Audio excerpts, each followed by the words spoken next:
பாஜகவின் நயினார் நாகேந்திரன் சம்பந்தப்பட்ட பணம் கைப்பற்றப்பட்ட விவகாரத்தில் நடவடிக்கை குறித்து தேர்தல் ஆணையம் முடிவு செய்யும் என தமிழக தலைமை தேர்தல் அதிகாரி சத்யபிரதா சாஹூ தெரிவித்துள்ளார்.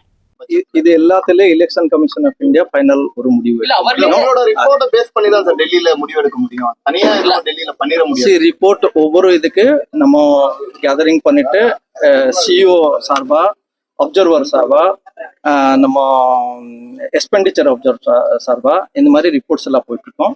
இதெல்லாம் பார்த்துட்டு எலெக்ஷன் கமிஷன்ல எப்பவுமே இப்ப இந்த விவகாரம் சம்பந்தமா டெல்லிக்கு ரிப்போர்ட் அனுப்பியிருக்கீங்களா? இந்த 4 கோடி விவகாரம் குறிப்பா எலெக்ஷன் கமிஷன்ல நிறைய நம்ம கிட்ட ரிப்போர்ட்ஸ் எல்லாம் கேட்பாங்க. அதுதான் அப்பப்போ அப்படின்னாங்க. நீங்க தமிழகம் முழுவதும் வாக்கு எண்ணும் மையங்கள்